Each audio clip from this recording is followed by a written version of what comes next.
I am brother to Peter Makau Mwaluko, who was shot during the demonstration on 25th. So today we came here for the post-mortem process, and now we have got the results. And now it is clear that my brother was shot dead by the police.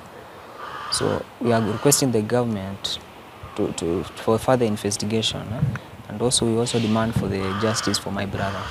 Na kama familia tumekuwa katika hali ya kutaka haki ifanywe kwa mtoto wetu, na leo tumekuwa na postmortem hapa Kilome MNH Hospital, na tumeridhika na vile imefanywa. Tukiwa na huzuni kubwa kama familia. Tumeridhika na matokeo yake, na tunaamini ya kwamba vitengo mbalimbali za uchunguzi ambazo zimekuwa hapa zitahakikisha ya kwamba haki imetendeka, na damu ya mtoto wetu haitapotea bure.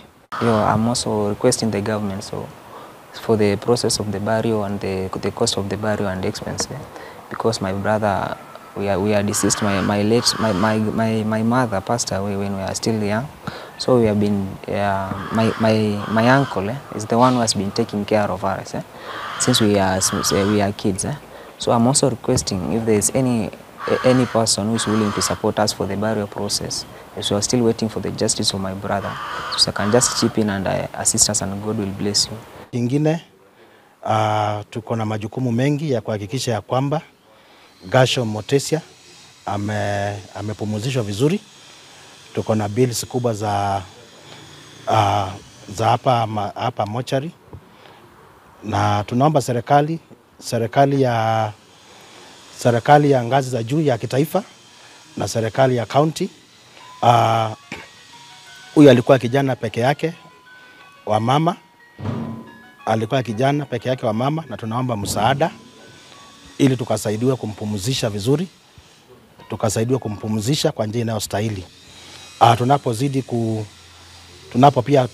kuomba pia serikali ya kitaifa na hii ya county watusaidie kuhakikisha ya kwamba uchunguzi umefanyika bila kufunika na bila kufanywa chenga yoyote, ili tupate haki ya mtoto wetu.